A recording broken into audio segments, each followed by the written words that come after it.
Queridos, nós estamos nesses domingos estudando um tema que é absolutamente importante e fundamental para nós. Talvez você que está vindo pela primeira vez não perceba como é importante a gente estudar isso, mas aqueles que têm estado podem começar a projetar, por gentileza, Tiago. Sem dúvida alguma, um tema importante. Primeiro, isso, que é, afinal de contas, o que é ser presbiteriano. Como nós estamos em recesso da escola dominical, esses cultos da manhã, nós estamos ao mesmo tempo que estamos fazendo uma exposição da palavra, também estamos fazendo um estudo bíblico junto com a exposição da palavra, já que não teremos aula de escola dominical.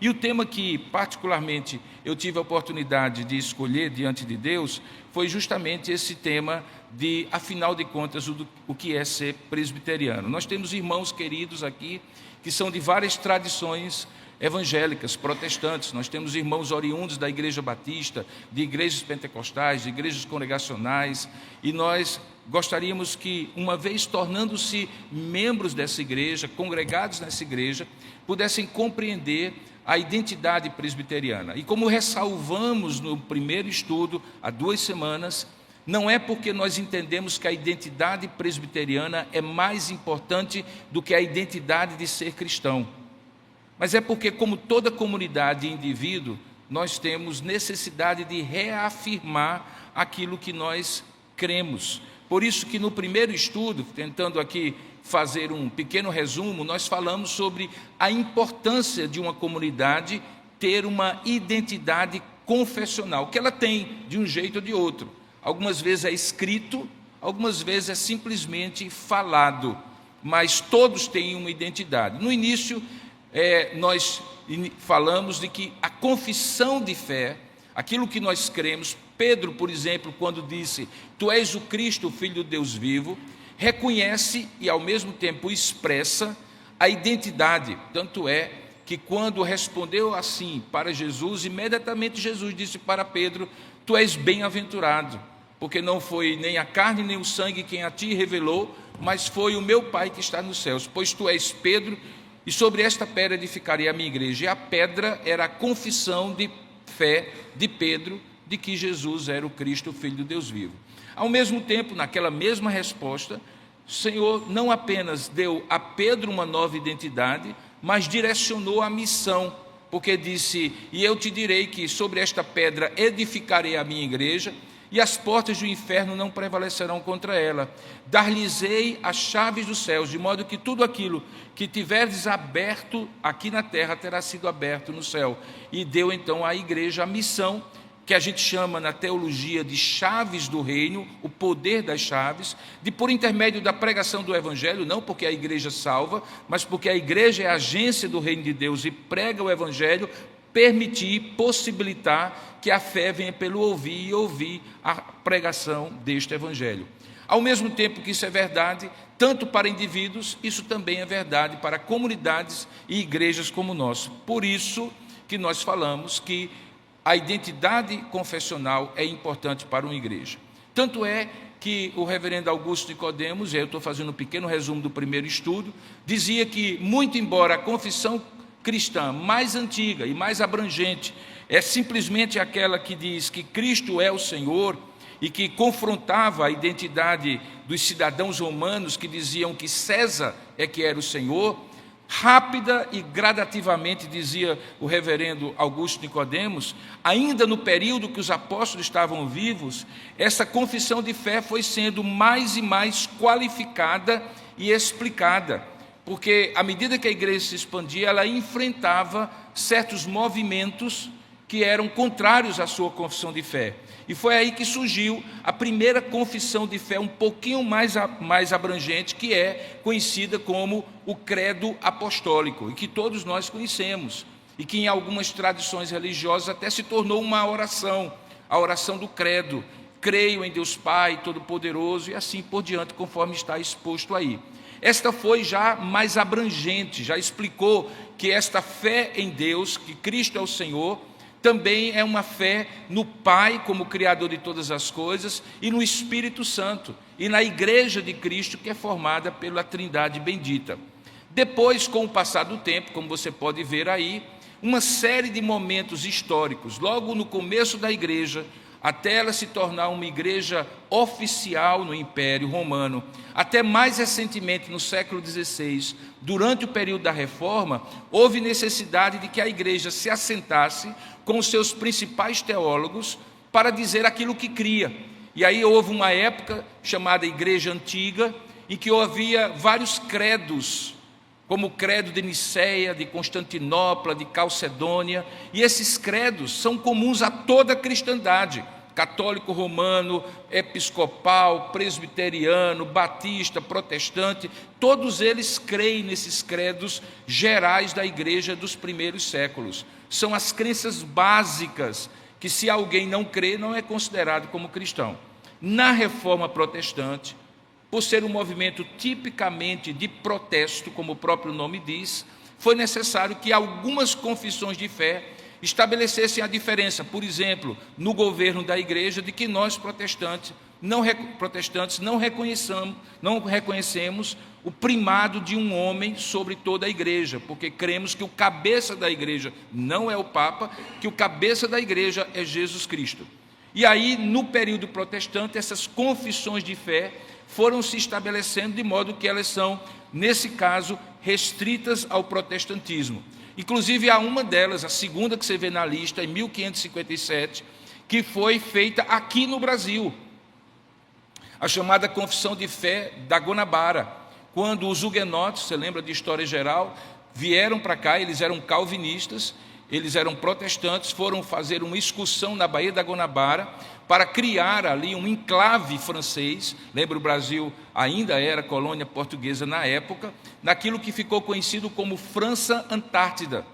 E naquela ocasião, Villers-Agnon, que era o comandante, tomou 3 pastores que vieram com aquele grupo para evangelizar os nativos e cuidar espiritualmente de toda a expedição, e os forçou a dizer, afinal de contas, o que é que eles criam. Eles eram protestantes e huguenotes, o comandante não. E quando eles escreveram a Confissão de Fé de Guanabara, que está escrita e registrada, o que aconteceu foi que ele então mandou matá-los. Conseguiu matar 2 e um deles fugiu para a França. E ali foi escrito o primeiro documento confessional que houve nas Américas e aconteceu ali no Rio de Janeiro, no Brasil. Pois bem, este foi o resumo do primeiro estudo, dando mais ou menos uma visão geral sobre por que é importante ser uma igreja confessional. No segundo estudo, nós começamos do início. Se a igreja é chamada presbiteriana, é porque ela é assentada sob o governo dos presbíteros. Como eu disse naquela ocasião, é possível até que não exista um pastor titular da igreja, tenha que ter alguém designado pelo presbitério, mas uma igreja, para existir como igreja, tem que ter pelo menos 2 presbíteros. Por isso que ela tem o nome presbiteriano. Descobrimos que a palavra presbítero é uma transliteração de uma palavra que, no grego, presbíteros, significa ancião. E em hebraico, no Antigo Testamento, é a tradução da palavra zaquém. Acho que desapareceu aí. Alguém tocou em algum fio. Que é a tradução da palavra zaquém. E o que significa presbíteros e o que significa zaquém? Significa ancião. Ou seja, você encontra pelo menos 167 vezes essa expressão, anciãos do povo, tanto no Antigo Testamento como no Novo Testamento, representando aquelas pessoas que não apenas pela idade, mas pela experiência e vivência com Deus, eram os grandes conselheiros do povo, seja uma cidade, uma comunidade ou até uma nação. Os anciãos do povo, por exemplo, eram aqueles que dirigiam as sinagogas, as igrejas dos judeus na época de Jesus. De modo que quando a igreja de Deus, a igreja de Cristo, foi estabelecida, logo depois da ressurreição de Jesus, também na igreja, nas igrejas cristãs, havia aquela figura dos anciãos, como hoje existe, dos presbíteros da igreja. Então, os presbíteros significam aqueles mais experientes e maduros na fé, que juntamente com um pastor, que é um presbítero como eles, dirige a igreja. E qual é a função deste presbítero? Eu estou aqui ainda na segunda mensagem. Ele é responsável por Deus, responsabilizado por Deus, para supervisionar, tomar conta como um pastor sobre ovelhas, e por isso ele recebe o nome de bispo. Na igreja presbiteriana, bispo não é uma hierarquia, um pastor mais importante do que os outros. Na igreja presbiteriana, bispo é uma função. Eu sou bispo, os presbíteros da igreja são bispos quando supervisionam um rebanho. E este é o desejo que Deus tem para a igreja, que ela seja supervisionada não por um homem, mas por um colegiado de pastores e presbíteros escolhidos pelos irmãos para cuidar espiritualmente. Então eles pastoreiam o rebanho do Senhor em nome do Supremo Pastor. Nós todos somos pastores auxiliares de Jesus e um dia iremos prestar contas por cada um de vocês, e isso não é uma tarefa muito fácil nem de imaginar, muito menos de realizar. Dentro desse pastoreio há duas coisas importantes que todo presbítero deve ser capaz de fazer. Ele deve ensinar a sã doutrina, porque, como eu falei no tema da segunda aula, o presbítero é guardião da doutrina e guardião do governo, e ele deve modelar a piedade, ou seja, ele deve modelar a vida com Deus como testemunha do Senhor. Pois bem, tendo dito isso, também é preciso entender que na igreja presbiteriana em particular, na constituição da nossa igreja, particularmente no artigo 51, diz que compete ao presbítero levar ao conhecimento do pastor aquelas faltas dos membros, e não é falta só de frequência, pecados, por exemplo, que não puder ele mesmo corrigir por meio de administrações particulares. Então, quando um presbítero se aproxima de você e diz: meu irmão, cuidado com essa situação aqui, com esse comportamento, com essa atitude, ele está fazendo aquilo que eu, como pastor, e o conselho da igreja, temos por dever diante de Deus fazer. Se você vai ouvir, corrigir-se, arrepender-se ou não, é uma questão entre você e Deus, mas tome isso já como o início de uma disciplina, igualzinho um pai faz com o filho, quando diz: meu filho, não faça isso, porque não está certo. Ele também é, por dever, escolhido por Deus para auxiliar o pastor no trabalho de visitas. Eu sei que as visitas do pastor são muito queridas e desejadas, mas quando um presbítero ou quando um pastor auxiliar está visitando você em casa, por uma questão de enfermidade, de luto, ou qualquer outra coisa, ou simplesmente porque você gostaria que assim fosse, o pastor auxiliar, o presbítero da igreja, está representando a igreja como um todo. O pastor em particular, titular da igreja, mas também o pastorado da igreja. Ele também está designado por Deus para instruir os novos na fé, que a gente chama de neófitos, consolar os aflitos, cuidar da infância e também da juventude. Então é um trabalho pastoral. Os presbíteros são presbíteros e pastores, e não presbíteros ou pastores. A única diferença é que eles não dedicam tempo integral ao pastorado. Eles têm profissão, têm os seus salários, têm os seus trabalhos e assim por diante, enquanto que os pastores se dedicam exclusivamente assim. E aí estão os demais deveres que você encontra na Constituição da igreja. Tendo dito tudo isso, agora é a hora da gente chegar ao estudo de hoje. E o estudo de hoje tem como tema as doutrinas da graça, o distintivo teológico presbiteriano. Quando eu digo distintivo, é aquilo que distingue o presbiterianismo de outras igrejas protestantes. Como é que nós sistematizamos a nossa doutrina? Você vai dizer assim: mas isso não tem importância alguma, pastor. O que importa é o que está na Bíblia. Mas o que está na Bíblia está espalhado na Bíblia. Está espalhado em histórias. Você não tem, por exemplo, um capítulo como se fosse uma enciclopédia, dizendo assim: eis aqui tudo que Deus pensa sobre oração, e está tudo lá, de começo ao fim. Não. Há histórias de oração, há ensinos de oração nas epístolas, há histórias de oração nos evangelhos e nas narrativas do Antigo Testamento, há exemplos de oração, tanto positivos como negativos, e quando um teólogo se debruça sobre a Escritura, ele faz uma sistematização. Ele traz um pedaço daqui, um pedaço daquilo lá e coloca numa estrutura que tenha sentido lógico, começo, meio e fim, para que a doutrina seja melhor compreendida para você, ou por você. É isso que se chama fazer teologia. Toda igreja faz uma teologia, todo crente faz uma teologia. Se eu perguntar a você o que é que você pensa sobre santificação, você vai dizer assim: olha, como diz a palavra de Deus, santo, santo, santo é o Senhor. Então a santificação começa com a natureza de Deus. Quando eu quero entender o que é ser santo, eu tenho que olhar primeiro como Deus é santo, mas também diz lá em outro texto que santificação é ser separado por Deus, porque a palavra lá, kadosh, em hebraico, significa separado, mas isso está em outro texto, você está fazendo teologia. A igreja faz teologia e tem distintivos. A teologia batista, junto com a teologia presbiteriana, tem muitas coisas em comum. A teologia congregacional, junto com a teologia presbiteriana, tem muitas coisas em comum. Mas há distintivos, características especiais que dizem, esse aqui caracteristicamente é um pensamento teológico presbiteriano, e esse aqui é um pensamento teológico de outra denominação. Mas deixe-me fazer uma ressalva. Por que que eu propositadamente coloquei distintivo teológico presbiteriano, se as doutrinas da graça também são cridas e confessadas por batistas calvinistas, por congregacionais calvinistas, por episcopais calvinistas? Por que que eu não disse assim, o distintivo teológico calvinista? É porque, como eu estou dando um estudo, afinal de contas, o que é ser presbiteriano, eu preciso dizer para você que em 99% daquilo que eu vou falar hoje, congregacionais, batistas e episcopais calvinistas, e nem todos o são, também concordam conosco. Mas é literalmente impossível que você seja um presbiteriano sem ser um calvinista. Então, se você pensa assim, em termos de sistema de teologia, o que é que caracteriza o presbiterianismo? É o calvinismo. Eu sei que quando eu falo calvinismo, você logo lembra daquele reformador que se chama João Calvino. Pois é, foi ele mesmo que sistematizou em grande parte o pensamento teológico que depois gerou aquilo que a gente chama de presbiterianismo.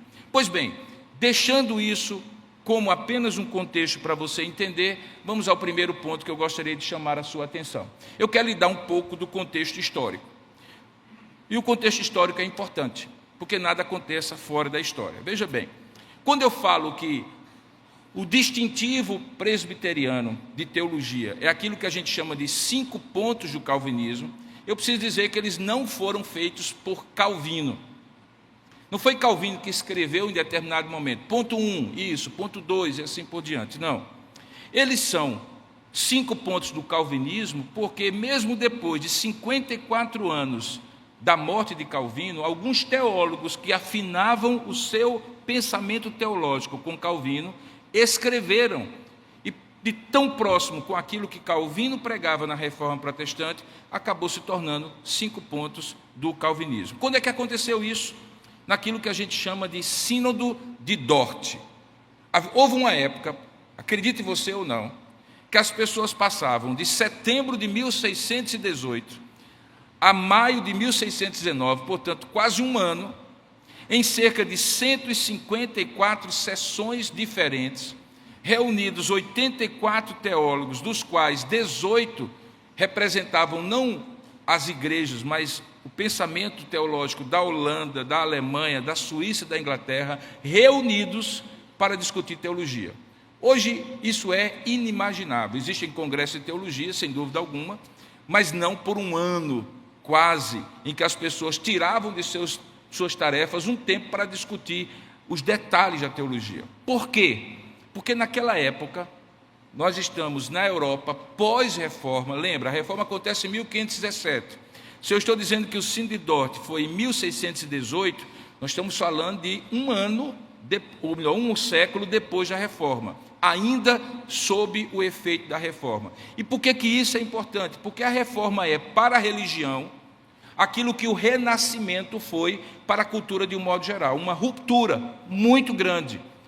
Há uma cultura antes da reforma, ou melhor, antes do renascimento, e há uma cultura religiosa antes da reforma protestante, que não foi um movimento apenas religioso, sem dúvida alguma, foi também cultural, foi também político, foi também econômico, mas foi essencialmente uma ruptura com a ordem teológica da Igreja Católica medieval, e que você conhece um pouco, espero eu, da história. Pois bem, o que acontece? Naquela época, as confissões de fé calvinistas já tinham sido sistematizadas e adotadas. Por exemplo, já tinha a confissão belga, que as igrejas da Holanda adotaram como a sua confissão de fé e que nós também, presbiterianos, temos como referência. No entanto, alguns teólogos daquela época começaram a protestar de que aqueles pontos que estavam ali não eram os pontos corretos. Eles ficaram conhecidos na história como remonstrantes, porque essa palavra significa protestante ou protesto. Então eles eram protestantes dos protestantes, digamos assim. Eles eram discípulos de um teólogo chamado Jacob Hermani, que depois ficou conhecido como Arminius, que era o nome dele em latim. E eles queriam então mudar os símbolos oficiais da igreja. Então já havia símbolos oficiais teológicos da igreja, e esses queriam mudar. E então o Sínodo de Dort foi convocado para que as questões que eles levantaram fossem analisadas e fosse dada a eles uma resposta. E por que isso era importante? Porque naquela época havia um princípio na Europa que é cujus regius eius religio, que em latim significa a fé do governo ou do rei é a fé do povo. Então, quando um rei ou quando um governante, por exemplo, de um cantão suíço, dizia, eu adoto o protestantismo, todo o culto das igrejas que estavam na sua circunscrição, na sua jurisdição, se tornavam protestantes. E o ensino era protestante, e os pastores eram protestantes, e o povo que se virasse para entender e crer nisso e se tornar protestante se assim quisesse. Obviamente que alguns criam só para ficar bem diante do rei. No entanto, isso tinha sim um poder persuasivo para a religião, se era protestante ou se não era.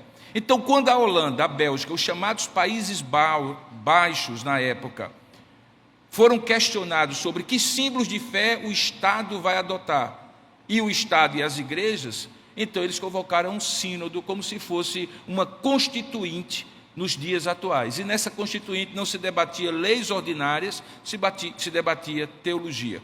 Então, os 5 pontos do calvinismo são o resultado, a resposta do Sínodo de Dort para esse questionamento, e que os irmãos vão entender agora quando eu colocar em colunas uma posição e outra, e você vai poder compará-los. Isso era importante? Sim, era muito importante para aquela época, mas é mais importante ainda para os dias de hoje, e você vai entender quando eu expuser ponto a ponto. Eles passaram para a história como aquilo que nós chamamos de tulipe, ou os 5 pontos do calvinismo. Alguém perguntou, por que o senhor escolheu uma tulipa para a capa do seu estudo? Porque tulipa era um símbolo daqueles protestantes daquela época, já visto que na Holanda a tulipa é a flor oficial daquele país. E coincidentemente a palavra tulip em inglês é um acróstico que explica os 5 pontos do calvinismo. Então tulip, que é em inglês tulipa, resume os 5 pontos do calvinismo, que é aquilo que nós acreditamos e que está exposto aí para você. Preste bem atenção. Primeira coisa, e eu tenho o texto em inglês, o termo em inglês e o termo em português. Os 5 pontos do calvinismo são depravação total, eleição incondicional, expiação limitada, graça irresistível e perseverança dos santos. Se você disser assim, eu acho que eu sei mais ou menos o que significa cada um deles, ótimo. Mas se você disse assim, eu nunca nem ouvi falar disso, então eu gostaria de apresentar para você e explicar melhor, para que você entenda como isso sim afeta a sua vida cristã e sua fé em Deus ainda hoje. Então vamos ponto a ponto, como está aí agora exposto, a diferença dos remonstrantes ou arminianos, o que eles propuseram, e a resposta que os calvinistas deram, reafirmando a sua fé. No primeiro aspecto, depravação total. Qual era a diferença?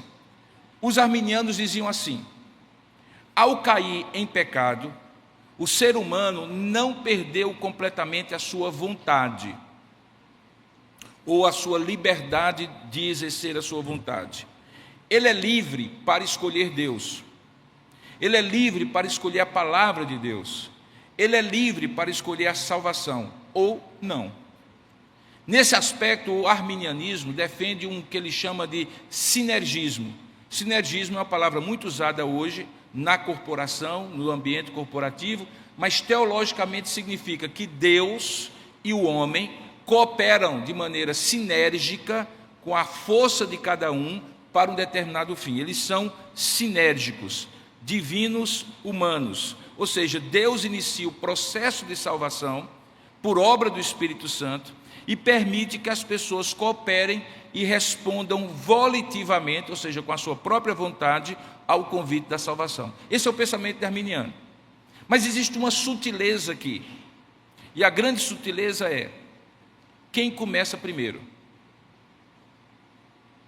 E qual é a capacidade humana de contribuir com a sua própria salvação? Veja, o arminiano não está dizendo que a salvação é pelas obras, que porque o homem faz, ele é salvo. Mas ele está dizendo que há uma participação humana que muitas vezes, por conta de uma graça preveniente de Deus, capacita o homem para escolher Deus. O que é que os calvinistas respondem a isso? Ele diz: não, o homem todo e todo homem é pecador. E quando ele diz o homem todo, é seu corpo, sua alma e seu espírito, inclusive a sua vontade.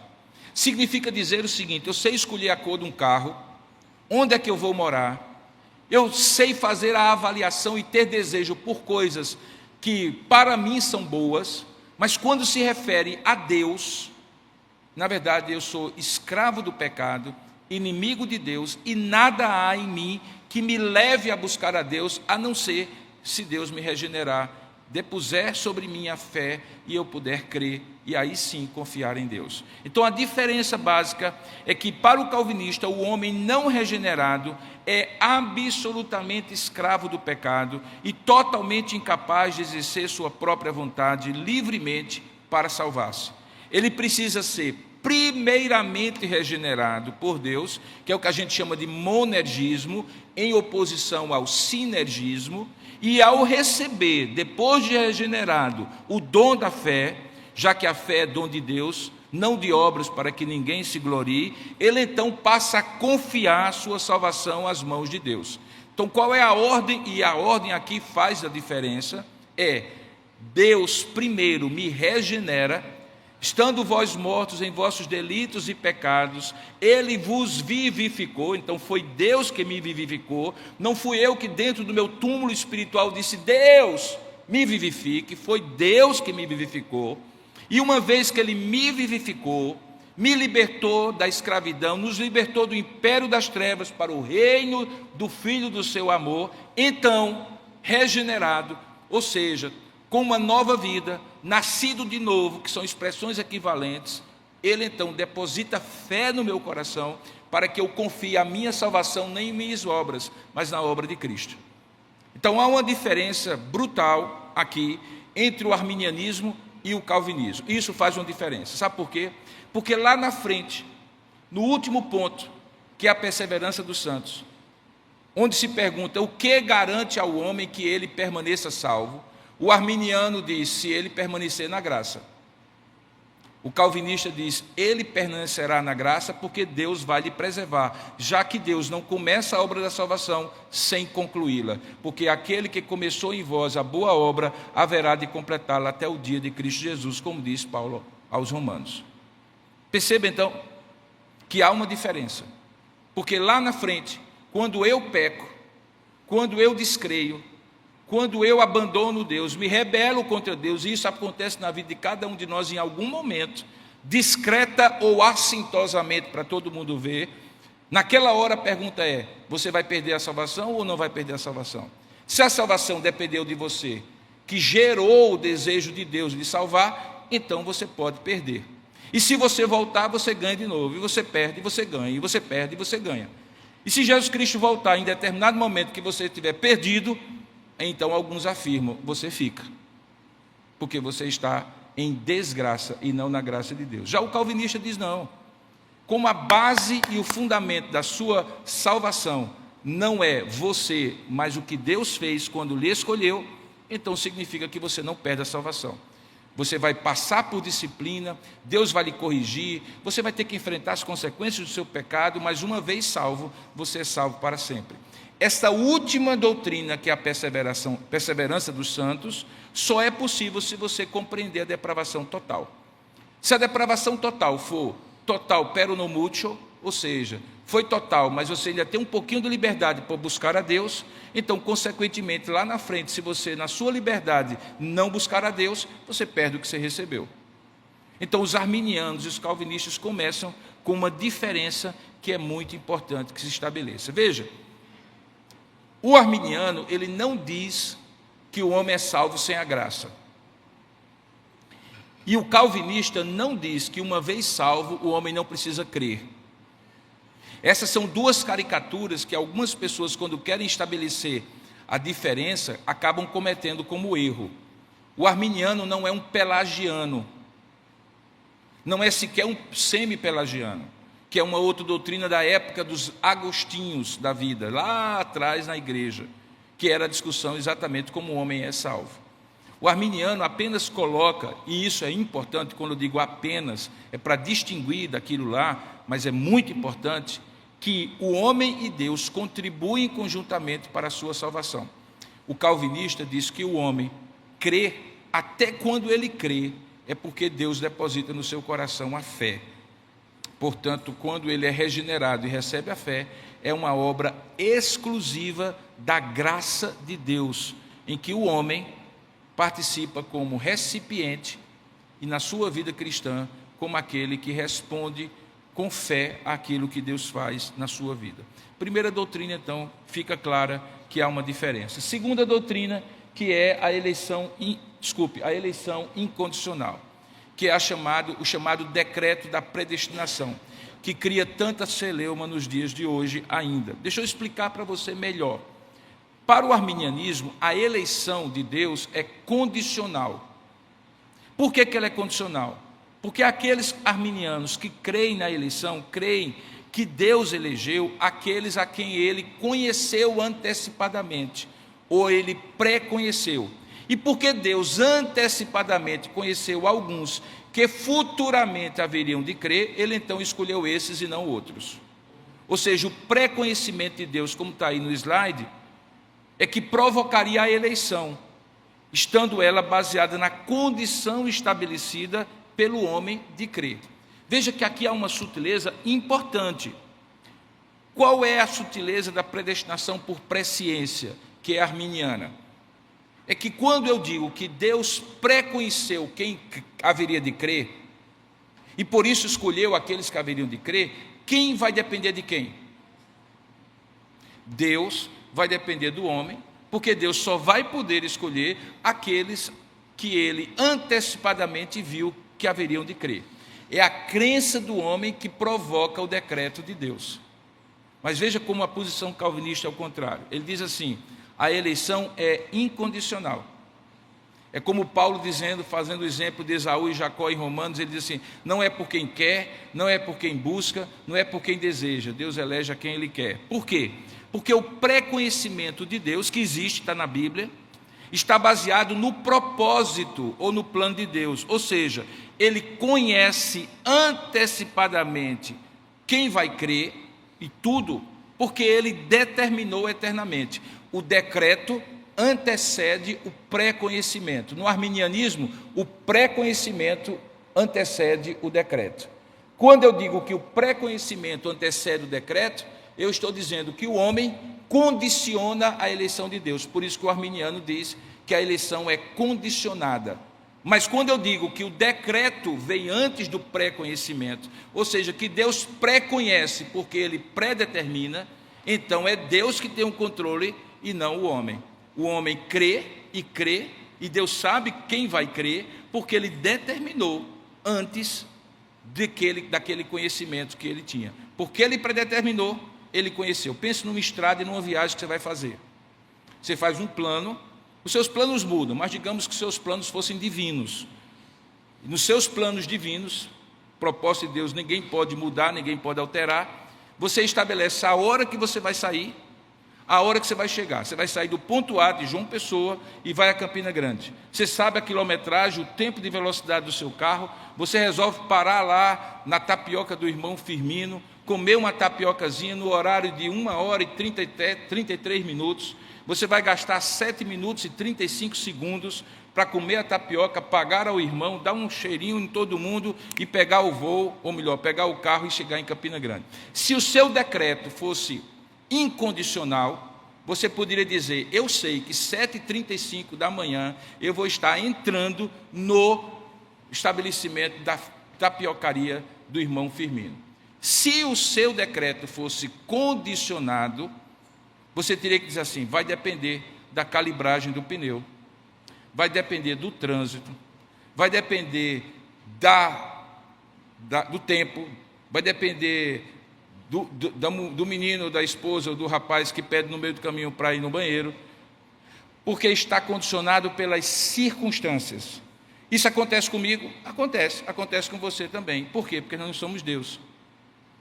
Mas Deus não é pego de surpresa no decreto dele, de tal maneira que alguma coisa que o homem venha a fazer altere o decreto de Deus.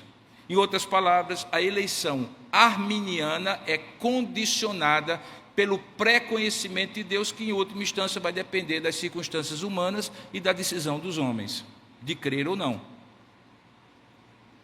Mas a eleição incondicional calvinista diz que porque Deus determina todas as coisas, Ele determina até mesmo as ações livres do homem, de tal maneira que cada uma delas, embora livre e moralmente responsável, somos responsáveis pelas nossas ações, haverão de conduzir para o propósito de Deus, porque todas as coisas cooperam para o bem daqueles que amam a Deus e que são chamados segundo o seu propósito. Essa é a eleição incondicional calvinista. Eu sei que você está talvez com algumas perguntas, segura um pouquinho, porque no final eu vou abrir para perguntas. A terceira doutrina da TULIP, dos 5 pontos do calvinismo, é o que a gente chama de expiação limitada. E aqui eu preciso esclarecer para você algo. Segundo o arminianismo, Cristo morreu para salvar somente aqueles que exercem a sua vontade livre e aceitam o oferecimento da vida eterna, resultando naquilo que eu chamei de cooperação, sinergismo, entre uma graça divina preveniente, anterior, e uma decisão de fé humana posterior, por parte daqueles que, baseado em sua própria decisão, conhecida anteriormente por Deus, foram eleitos. Eu sei que ficou muito comprido. Desapareceu? Desculpa, não passou. Desculpa. Assim fica melhor, obrigado. Então, veja. Sei que ficou um parágrafo muito longo, mas deixa eu explicar simplesmente assim. Olha só, se lá no início o homem teria uma vontade, e essa vontade pode ser exercida livremente, significa dizer que na hora em que a graça de Deus é oferecida a esse homem, ele pode livremente dizer quero e pode dizer livremente não quero. Ao fazer isso, a expiação, ou seja, a purificação do seu pecado, ela se torna limitada por quem? Pelo homem. Que ela é limitada, mas faz Deus não capaz suficientemente de convencer o homem do pecado, do juízo e da justiça, de tal maneira que ele não resista. Como a gente vai ver no 4º ponto. Ou seja, a expiação fica limitada apenas àqueles que aceitarem livremente a graça de Deus. Já o calvinismo diz que Deus morreu para salvar pessoas determinadas. A gente vai celebrar a ceia daqui a pouco. E a gente vai repetir uma expressão de Jesus, quando ele diz assim: e este é o cálice da salvação, da nova aliança, que Deus derramou em favor de muitos. Por que em favor de muitos e não de todos? Por conta daquilo que está escrito lá. É que a morte de Cristo é suficiente para salvar a todos, mas ela só se tornou eficiente para aqueles que eram eleitos.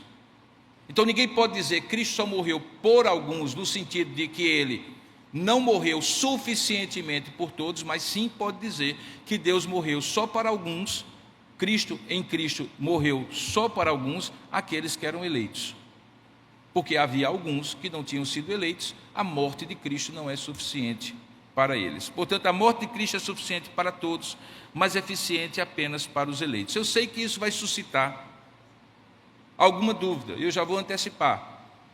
Uma das dúvidas é assim: mas nesse ponto Deus é injusto. Por que ele não morreria em Cristo? Por que Cristo não morreria por todos? E por que ele elegeria uns e não outros?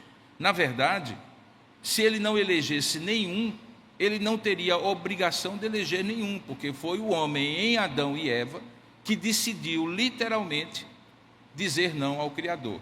Quando ele escolhe alguns e não todos, ele o faz pela sua graciosa benevolência, deixando aqueles que escolheram o caminho da rebelião receberem em si as suas consequências, sem que ele intervenha com a sua graça. Por isso que a expiação é suficiente para todos, como foi também os atos da criação, mas eficiente apenas para os eleitos. Como decorrência disso, nós temos aquilo que nós chamamos de graça irresistível. E a graça irresistível é aquilo que eu estava falando há poucos instantes. Para o arminianismo, ainda que o Espírito Santo procure levar todos os homens a Cristo, uma vez que ele ama toda a humanidade e deseja salvar todos os homens, Deus pode ser resistido pelo homem, se o homem assim o quiser. Ou seja, a graça de Deus pode ser rejeitada pelo homem e Deus não tem poder de dobrar a vontade humana para receber a sua graça. O calvinismo diz que a graça salvífica de Deus não pode ser obstruída, não pode ser rejeitada, visto que sua graça é irresistível. Todos os eleitos e regenerados são, portanto, guiados irresistivelmente para Deus. E Deus assim o faz, tocando nas 3 instâncias do ser humano. E que é importante entender isso, e que explica, por exemplo, por que algumas pessoas aparentemente se convertem, mas não se convertem. Como é que Deus torna a sua graça irresistível? Primeiro ato de Deus, eu estou colocando apenas primeiro, segundo e terceiro, como uma espécie de recurso didático, porque acontece tudo ao mesmo tempo, simultaneamente, dentro do propósito de Deus. Ele convence o homem. E por que é importante ele convencer o homem? Porque a Bíblia diz que para o homem ser salvo, ele precisa se arrepender, e para ele se arrepender, ele tem que ser convencido do seu pecado. Por isso que a palavra de Deus diz que o Espírito Santo convence o homem do pecado, do justiça e do juízo. Se o homem não for convencido, ele vai ser só emocionalmente tocado. E isso explica, em parte, por que algumas pessoas levantam a mão, se emocionam, são tocados, mas se não forem convencidos de que são pecadores e que Deus pode e precisa transformar a vida delas, elas ficam apenas na base da emoção. A emoção é importante, sim, porque a emoção diz para quem nós vamos agora levar os nossos afetos mais preciosos, que devem ser levados para Deus, em Cristo, e que antes eram levados para o diabo, para a carne e para o mundo. As nossas emoções mudam, depois que nós somos convencidos nos nossos pensamentos. E, consequentemente, depois dos pensamentos e da emoção, vem a volição ou a vontade, que é quando Deus impulsiona a gente para querer as coisas de Deus. Por que antes você não queria as coisas de Deus? Por que antes você, apesar de lógico, por que passa pela sua cabeça hoje, diz assim, como é que eu não vi isso antes? Como é que eu não vivi essa vida cristã antes? Por que eu demorei tanto para estar convencido, emocionalmente tocado e impulsionado para Deus? Porque antes sua vontade era morta, seus pensamentos estavam obscurecidos e suas emoções estavam tortuosas pelo pecado. Paulo explica isso em Efésios capítulo 2. Quando Cristo nos convence do pecado, do juízo da justiça pelo seu Espírito, então a graça de Deus fica irresistível, a compreensão que não se tinha passa a se ter, a emoção voltada para as coisas de Deus é redirecionada para Deus e a vontade é impulsionada para as coisas de Deus. Nós sentimos vontade de Deus, coisa que nós não sentíamos vontade de Deus antes, porque a graça para os calvinistas é irresistível. E por último, a perseverança dos santos, que é, digamos assim, o ponto final. Porque depois de tudo isso, e uma coisa puxa a outra, nesses 5 pontos do calvinismo, a grande pergunta é, e então eu vou perseverar até o final? Ele diz assim, o arminiano, o homem, sendo salvo por um ato de sua própria vontade livremente exercida, quando ele aceita Cristo por sua própria decisão, pode também perder-se depois de ter sido salvo, se resolver mudar de atitude para com Cristo, rejeitando-o. Essa possibilidade de perder-se depois de ter sido salvo é chamada pelos arminianos de queda da graça, ou perda da graça. O calvinismo diz: você não perde porque você não foi quem gerou, não foi quem obteve, não foi quem fez acontecer. A salvação, desde que é obra realizada inteiramente pelo Senhor, e que o homem nada tem a fazer antes de ser regenerado, ele é absolutamente regenerado por Deus para ser salvo. O permanecer salvo é também obra de Deus, à parte de qualquer bem ou mal que o eleito possa praticar. Ou seja, Deus preserva os eleitos regenerados e eles, consequentemente, perseveram na graça de Deus. Uma vez alguém, quando eu era novo na fé, me explicou da seguinte maneira: quando um pai que quer o bem de um filho atravessa a rua com ele, ele não espera que o filho segure na sua mão. É ele mesmo que segura na mão do filho e garante que ele vai sair de um lado para outro na rua, mesmo que esse filho queira soltar. Você faz tudo, todo dia, para soltar-se da mão de Deus. E Deus segura a sua mão, porque quem conquistou a sua salvação foi Ele, e Ele não deixará você se perder. Perceba que são dois sistemas que nas sutilezas podem indicar um foco maior na sua vontade ou um foco maior na vontade de Deus. Eu costumo dizer que o que está por trás de tudo isso é quem manda em quem. Quem é soberano sobre quem? Quem é soberano sobre tudo? Se eu sou arminiano, eu digo assim: Deus é soberano, mas o homem também é soberano. E aí eu não consigo entender como duas pessoas têm uma soberania absoluta.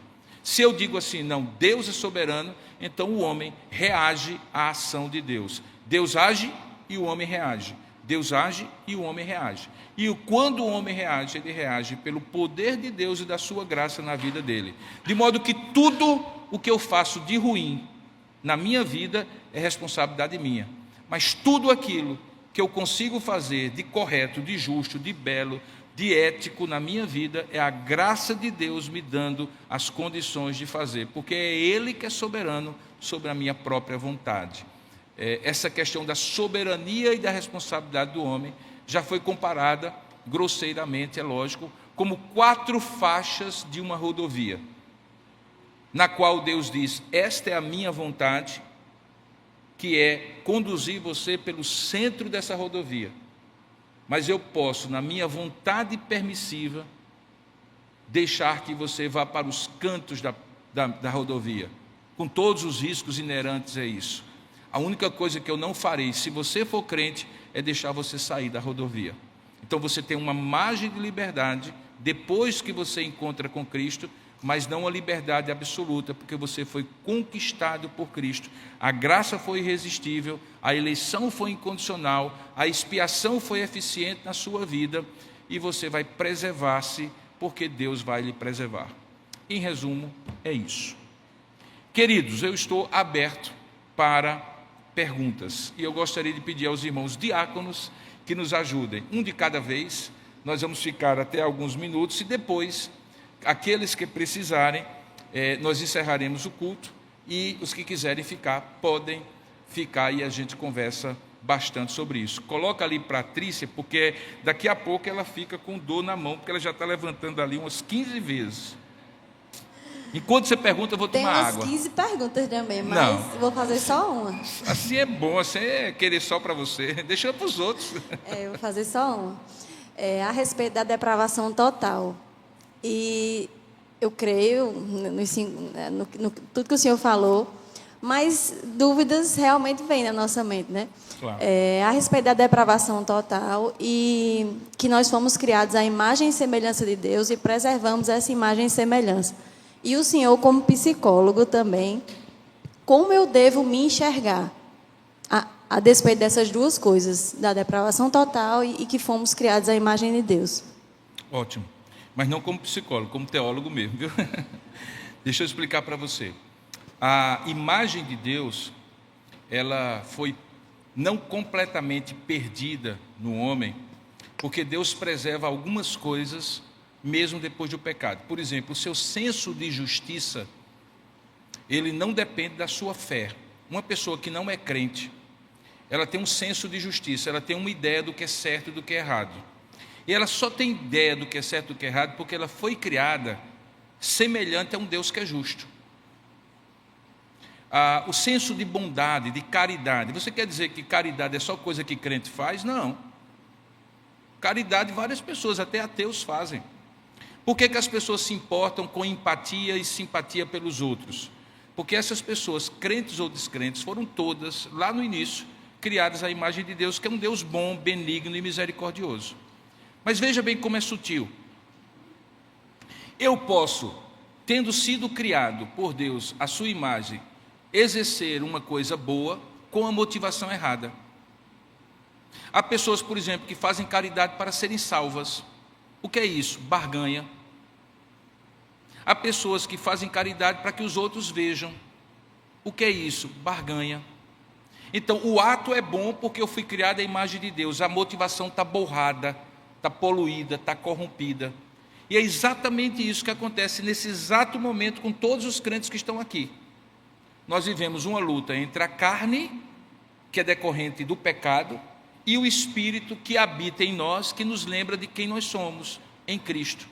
E essa luta é a luta da santificação, que será superada somente quando esta carne deixar de ter poder sobre nós e a própria presença na nossa vida, que é a glorificação, e nós voltarmos ao estado original para o qual nós somos criados, à imagem de Deus e sem pecado.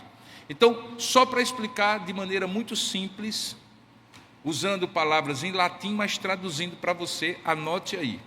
Veja, antes de Cristo, você não podero pecaro, ou melhor, você podero pecaro, ou seja, você podia pecar e pecou e tornou-se pecador. Depois de Cristo, você não potero pecaro, você não pode deixar de pecar. Desesperado homem quem sou, quem me livrará do poder? Não há um justo, não há um sequer. Você se tornou pecador e não pode deixar de ser pecador por si mesmo. Depois de Cristo, você volta a ter o poder de pecar e não pecar. E no céu, você não poderá pecar. São 3 estados ou 4 estados diferentes. O estado original, em que você podia pecar ou não pecar. O estado depois do pecado, em que você se torna escravo do pecado e você não pode não pecar. Você não peca, você não deixa de pecar, mesmo quando você não está conscientemente pecando, porque você tem a natureza pecaminosa. Um pecador amarrado, amordaçado, preso numa cama, com uma dose dupla de Rivotril, ele continua sendo pecador, mesmo que ele não esteja fazendo nada. Porque ele peca porque é pecador, ele não é pecador porque peca. Ele faz o pecado porque ele é pecador. Então, como pecador, você que está aqui, peca muitas vezes, mesmo no lugar santo, falando das coisas de Deus aqui. Mas tem uma diferença, aqueles que estão aqui em Cristo regenerados têm consciência disso.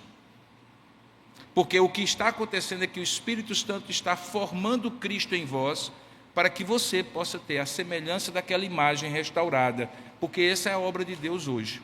Então, a liberdade do homem e a soberania de Deus caminham juntos na santificação, na medida em que Deus diz para o homem que Ele é quem efetua em nós tanto querer como realizar, mas ao mesmo tempo manda para nós desenvolver a vossa salvação com temor e tremor. Ele age e eu reajo. Antes de Cristo, eu não reajo.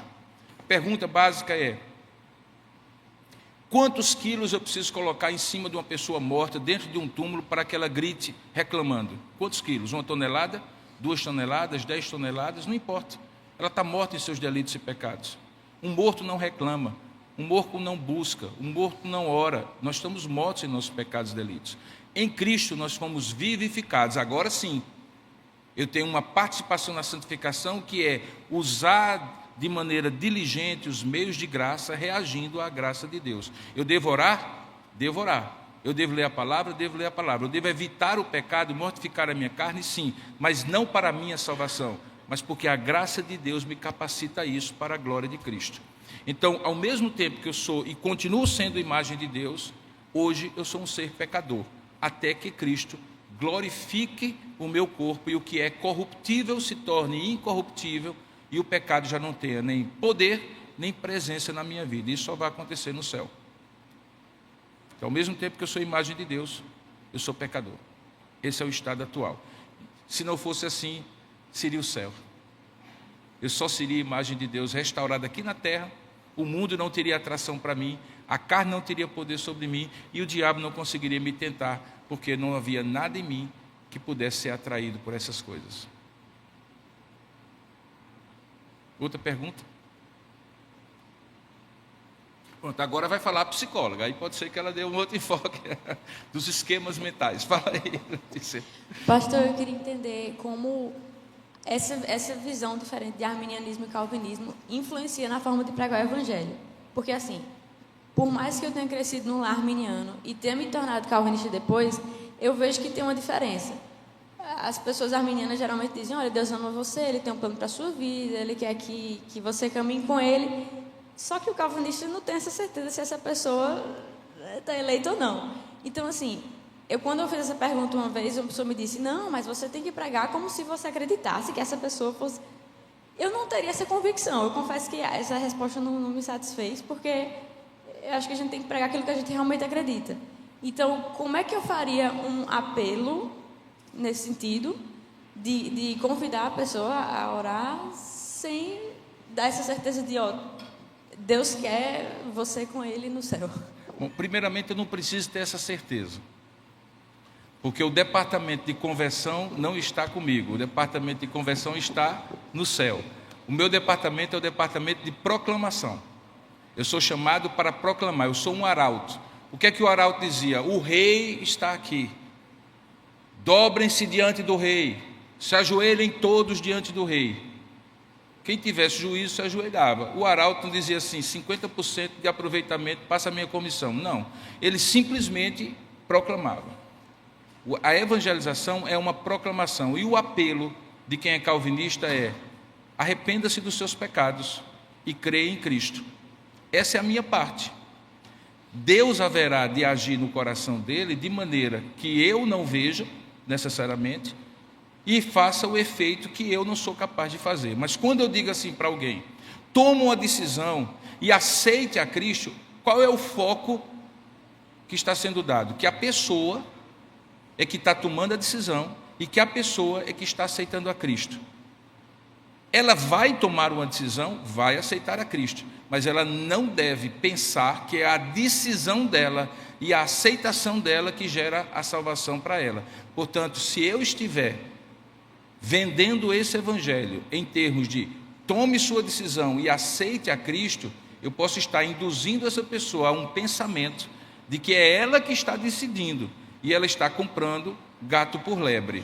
E essa é a razão, porque em algum momento, quando essa pessoa lá no futuro não estiver mais aceitando a Cristo, porque o caminho do discipulado é difícil, é estreito, ela diga assim, agora eu não aceitei a Cristo, naquela época eu aceitei, hoje eu não aceitei, então naquela época eu estava salvo, nessa época eu não estou salvo mais. O calvinista, ele prega o evangelho crendo, confiando que o poder está no evangelho e em Deus, e não na pessoa. Portanto, eu não devo apelar à vontade da pessoa, eu devo anunciar o evangelho, e como o evangelho é o poder de Deus para a salvação de todo aquele que crê, o evangelho é que vai fazer o efeito na vida dela, e não eu. Eu não preciso ser persuasivo para convencer a vontade dela, porque ela está morta em seus delitos e pecados. Como é que eu vou dizer ao morto, morto, preste bem atenção, há muitas vantagens em você estar em Cristo. Você vai ter um carro novo, você vai ter uma casa nova, você vai ter um céu, você vai ter paz no coração, e o morto está lá olhando para você. Quer dizer, não está olhando para você, mas ele está lá parado diante de você. Portanto, arrependa-se e toma uma decisão em favor de Cristo. Dê uma chance para Cristo. Não vai ter poder nenhum nesse evangelho. Mas o evangelho, que é o poder de Deus para a salvação de todo aquele que crê, é o evangelho que, uma vez proclamado, gera uma nova vida, e que só é gerada pela proclamação do evangelho. Muita gente diz, então você é calvinista, não precisa evangelizar. Pelo contrário, porque você é calvinista que você evangeliza, porque você está proclamando o evangelho para que a pessoa conheça a verdade, e a verdade produz o efeito pelo Espírito Santo no coração dela. É muito simples de entender. Na evangelização arminiana, eu tento persuadir. Na evangelização calvinista, eu proclamo o evangelho e confio que Deus é quem vai convencer o pecador. Eu posso convidá-lo para orar comigo, sem dúvida alguma. Não há problema nenhum. Eu só não posso colocar o foco na aceitação dela de Jesus Cristo, porque não é ela que aceita Cristo, é Cristo que aceitou a ela. Ou não, como eu não sei, eu prego a todos. Eu prego a todos, porque eu não sei quem é salvo ou não, quem é eleito ou não. Eu prego a todos. Deus é que sabe, Deus é que determinou, Deus é que vai fazer o efeito. Aqueles que, eventualmente, eu não tiver êxito, eu devo continuar pregando, porque quantos de vocês aqui se converteram na primeira vez que ouviram o Evangelho? Pouquíssimos. Porque o processo de convencimento de Deus, muitas vezes, é contínuo e demorado. Deus vai consolidando a consciência do pecado e a graça da salvação no coração daquela pessoa, muitas vezes aos poucos. Então não devo desistir porque da primeira vez eu não fui exitoso. Eu devo simplesmente continuar pregando a tempo e fora de tempo, que é o que Paulo fala para Timóteo na sua epístola, salvo engano. Então eu devo pregar a tempo e fora de tempo e deixar o resultado nas mãos de Deus. Essa é a convicção que um calvinista tem. E é curioso que alguns dos maiores missiólogos e evangelistas do mundo e da história eram calvinistas. Todo mundo fala, por exemplo, de Jonathan Edwards, o homem que pregou um sermão, Pecadores na mão de um Deus irado, que as pessoas diziam que as pessoas se agarravam nas colunas do templo onde ele estava pregando, com medo da condenação divina. Ele era um congregacional calvinista. E ele pregou com tanto fervor de que estava proclamando o Evangelho, que milhares de pessoas se converteram. Então, o calvinista, ele não prega sem fervor, ele prega com fervor. Fervor em quê? Fervor na consciência de que é Deus que opera naquela pessoa a salvação. Eu confio tanto que é Deus que faz, que eu prego com todo entusiasmo para que Deus use as minhas palavras para convencer aquele pecador, porque a fé vem pelo ouvir e ouvir a palavra de Deus. Microfone chegando aqui.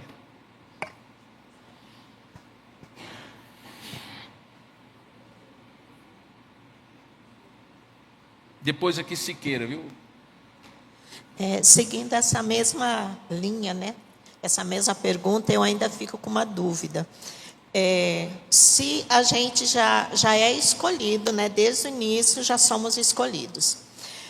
E essa questão de você orar ou de você propagar o Evangelho, né, para outras pessoas, ela só vai se converter se ela já for uma escolhida, né? Sim. Porque a gente sempre, como cristão, você sempre pede oração por uma pessoa, sempre o desejo nosso é que alguma pessoa próxima ela se converta, né? Então, quer dizer que a nossa oração não vai fazer nada, né? Vai fazer muito, que é isso? Veja, quando eu digo para meu filho, eu tenho o maior presente que você pode receber, desde que você me peça, eu estou estabelecendo que o presente depende de mim e estabeleci para ele o meio pelo qual ele vai receber o presente. Ele seria um tolo se dissesse assim: não, painho, ao invés de pedir ao Senhor, eu confio que o Senhor tem o melhor presente, mas ao invés de pedir ao Senhor, eu vou pedir ao seu vizinho.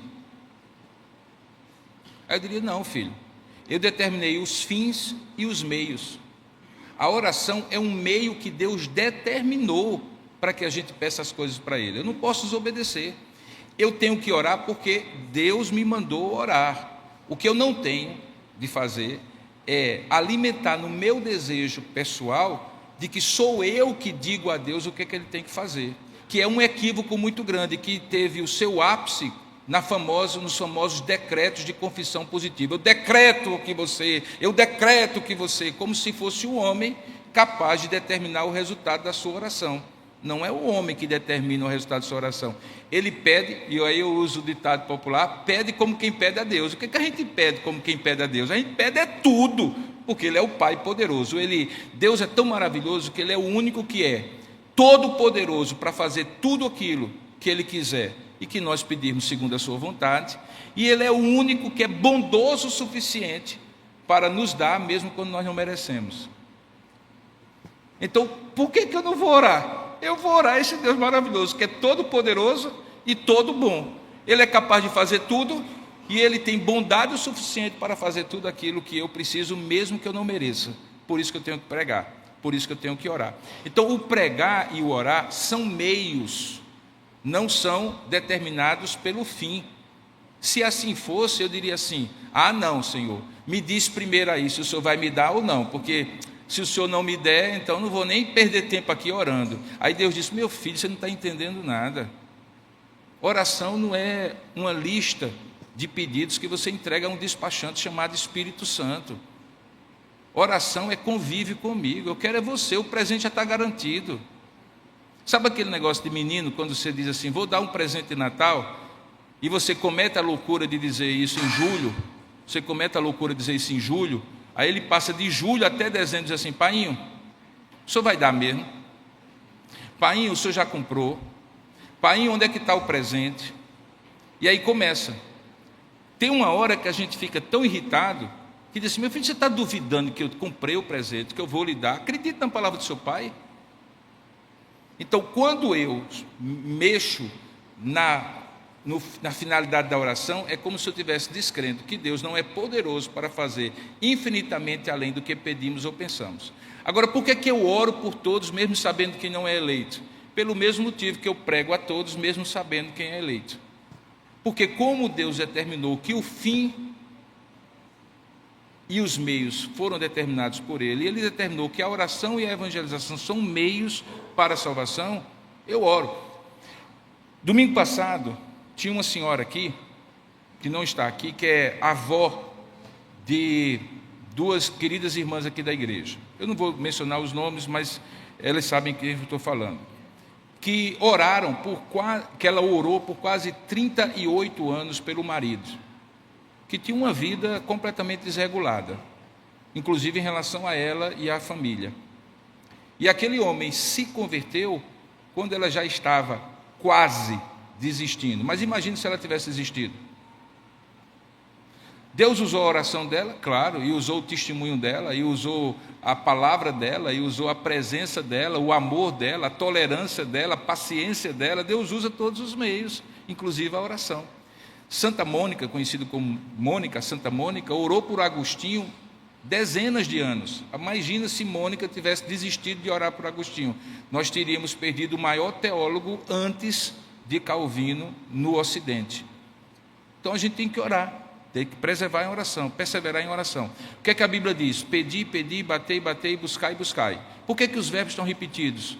Porque é muito mais fácil a gente só orar se tiver garantia de receber, do que orar pela fé. Oração é um exercício de fé. A gente fala a um Deus que a gente não vê e pede a Ele alguma coisa que a gente não tem garantia de que vai ser do nosso jeito, mas tem garantia de que vai ser do jeito dele, que sempre é melhor, porque a sua vontade é boa, perfeita e agradável. Por isso que eu digo para vocês, quando a gente suplicar, a gente suplica assim: Deus, é isso que eu quero, é isso que eu preciso. Mas se o Senhor, segundo a tua vontade, não quiser me dar desse jeito, eu confio que vai ser muito melhor. Nunca que Deus vai dizer assim: não deu, viu? Algumas vezes o filho pede alguma coisa para a gente e diz: não deu, o pai não teve dinheiro para comprar. Deus não. Deus diz assim: eu comprei um presente até melhor para você, e dá o presente melhor para a gente. Por isso que a gente tem que orar. Ok? Siqueira, passou? Passou. Já respondi. Respondi 2 em 1. Lá atrás, meu querido. Diga o seu nome, viu? Vou lhe chamar pelo nome. Gustavo. Gustavo. Ok, Gustavo. Um colega de trabalho um dia desse me fez um questionamento e eu acho que eu saí meio pela tangente, né? Foi? Porque falou que Deus para ele, Deus é muito ruim, porque escolhe uns para salvação e outros para perdição. Então a gente bateu um papo em algumas áreas e essa ficou para trás. Eu não soube como chegar, a debater com ele sobre isso. Perfeito. Vou tentar não sair pela tangente aqui, tá? Olha só, os calvinistas, eles não são unânimes, até porque a palavra de Deus não revela isso claramente, como é que é o processo de Deus escolher. A Bíblia diz em Efésios capítulo 1 que Deus escolheu antes da fundação do mundo. Então a gente sabe o tempo, foi antes da fundação do mundo, foi antes de tudo, a gente já sabe disso. O texto diz também que Ele nos escolheu no amado, ou pelo amado, se referindo a Jesus Cristo. Então toda a escolha foi em Cristo. Isso faz com que alguns dizem: olha, em Cristo Deus escolhe para a salvação. Então, a escolha é para a salvação, não é para a perdição. E por que não seria para a perdição? Porque a perdição é o estado em que a pessoa já está por conta dos seus delitos e pecados. Então Deus não escolhe para a perdição alguém que já optou pela perdição. Ele simplesmente não o escolhe para a salvação. Por isso que esses calvinistas, eles são chamados calvinistas supralapsarianos, ou não duplos calvinistas, ou seja, são aqueles que creem que o calvinismo afirma que Cristo escolheu, o que Deus escolheu em Cristo, alguns para a salvação, e simplesmente não escolheu alguns que já estavam perdidos e teriam as consequências naturais da sua perdição. Os duplo calvinistas, ou como chamou-se em algum momento do horribilum decretum, o decreto horrível da dupla predestinação, é o que diz que esse Deus decretou que uns seriam salvos e outros não, e que se chama calvinismo ou decreto infralapsarianismo. E por que infra? Porque veio antes do lapso, antes da queda. Eu, particularmente, junto com alguns outros, acredito no calvinismo, na escolha, eleição incondicional, supralapsarianismo, ou seja, que Deus escolheu para a salvação e simplesmente preteriu de escolher aqueles que já estavam perdidos. Eu sei que isso não resolve a questão. Por quê? Porque alguém vai dizer assim, mas por que é que ele não poderia ter evitado que aqueles que pecaram, pecassem e ficassem perdidos? Aí eu respondo, eu não sei. Por que eu não sei? Porque Deus não disse por que não tinha evitado, não poderia evitar. É basicamente perguntar assim, por que Deus deixou que as pessoas pecassem? Ele não poderia ter evitado? Poderia. E aí eu respondo da seguinte maneira. Quando Deus criou Adão, e aqui é minha formulação, é minha maneira da minha cabeça compreender um pouco sobre isso. Não estou dizendo que sou original, é possível que alguém tenha pensado dessa maneira assim. Deus tinha duas opções, se é que Deus trabalha dessa maneira, mas humanamente falando. Uma opção seria assim, Deus criaria o homem sem a possibilidade de pecar, mas aí não daria a ele o livre-arbítrio original, a livre agência. Porque se ele desse, corria sempre o risco do homem pecar, como de fato deu, e o homem pecou. Mas a grande questão é que se ele não desse ao homem a liberdade, ele também não seria adorado, amado e servido livremente, porque um escravo, ele não adora, ele não serve, ele não ama livremente, a não ser que ele seja liberto de uma escravidão, e por desejo dele, permaneça escravo de um outro Senhor, que é o que acontece em Cristo. Eu, Martinho Lutero diz isso, sou ao mesmo tempo o mais escravo de todos os homens, e ao mesmo tempo eu sou o mais livre de todos os homens, porque já não sou mais escravo do pecado, mas se me submeti amorosamente ao meu Senhor. Se Deus não tivesse dado a liberdade ao homem, ele não corria o risco do homem pecar. Mas, em compensação, a adoração, o serviço, o amor deste homem seria de um robô a este Deus. O que é que ele fez? Entre aspas. Espero que ninguém na gravação depois diga que eu estou dizendo heresia. Entre aspas, ele correu o risco. Claro que ele não correu o risco humanamente falando. Ele preferiu escolher o homem livre. E o homem fez mau uso da sua liberdade. E porque ele fez mau uso da sua liberdade, ele teve as consequências. Advertido. Não coma desse fruto da árvore do conhecimento do bem e do mal, porque se você comer, você vai morrer. Então ninguém pode dizer que Deus pegou o fruto, botou na boca de Eva e depois na boca de Adão e disse assim, eu decreto que você vai ser perdido. Naquele momento eles tinham liberdade de não pecar e eles resolveram pecar com as consequências do seu pecado. Então não foi Deus que decretou para eles que eles deveriam pecar. Deus decretou que entre os perdidos ele haveria de escolher alguns para a salvação. Isso tem vários textos na Bíblia. A Bíblia diz, por exemplo, que muitos são chamados, mas poucos são escolhidos. Muitos são chamados pela pregação, como eu expliquei para a Letícia, mas poucos são escolhidos. E por que poucos são escolhidos apesar de ser chamados? Porque eles são capazes de resistir a Deus? Não, é porque eles não foram eleitos. Porque quem é eleito vai se quedar diante de Deus. Eu sei que alguns dizem assim, Mas agora eu estou revoltado porque aquela pessoa tal e tal. Eu digo assim, homem, não fique revoltado pelos outros, não, agradeça por você, porque você devia estar na mesma situação dos outros e Deus lhe deu a graça de ter sido eleito. Então a graça da eleição deve encher o meu coração de gratidão muito mais do que elucubrações sobre coisas que Deus não revelou na sua palavra. Existem mistérios na palavra, e não somente esse, não. Mesmo os arminianos e qualquer outro cristão não explica, por exemplo, como é que Deus é 3 em 1. E nem por isso o arminiano diz assim, não, porque esse negócio não está bem explicado, eu não acredito em Deus sendo Pai, Filho e Espírito Santo. Porque é um mistério, ele admite que é um mistério. O mistério das razões mais íntimas de Deus não ter escolhido todos, ou não ter evitado que todos pecassem, Deus não revelou, e é um mistério. E eu tenho que me submeter. E por que eu tenho que me submeter? Porque se eu não me submeter, o pequeno está querendo entender o grande. O limitado vai querer entender o ilimitado. Isso é impossível. Isso é um mistério. O mistério do nascimento virginal de Jesus, o mistério da dupla natureza de Cristo, como é que ele é 100% Deus, 100% homem.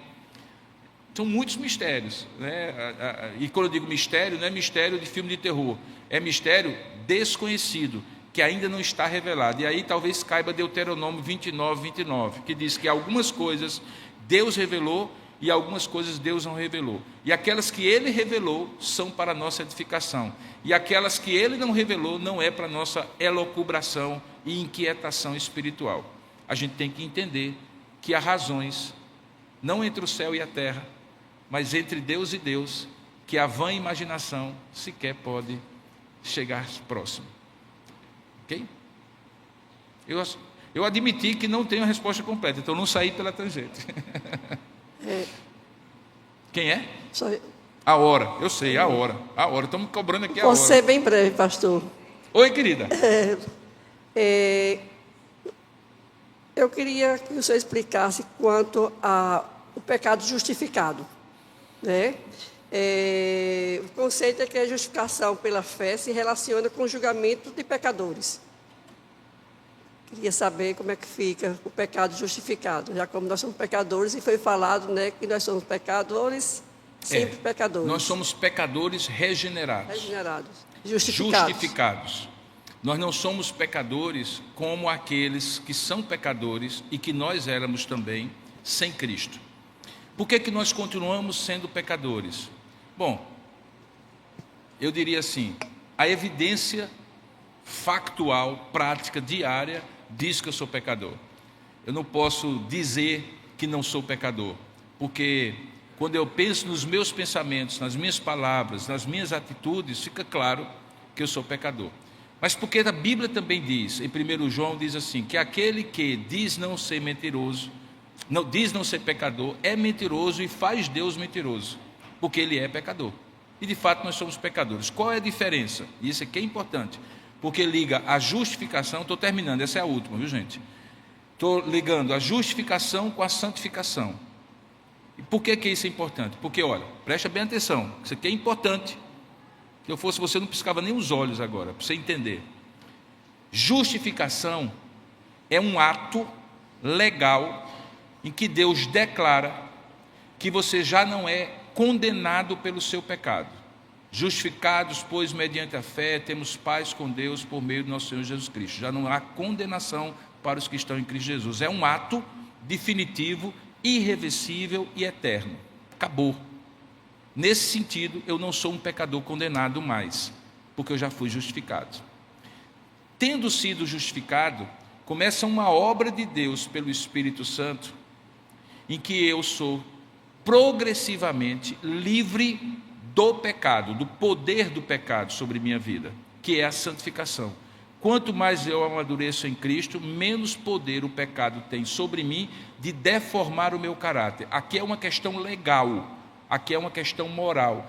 Eu estou justificado, mas eu ainda sou uma fábricazinha de ídolos, enganoso é o coração e desesperadamente corrupto. Aqui Deus livra do pecado como natureza condenada. Aqui Deus está livrando dos pecados como atos contrários a Deus.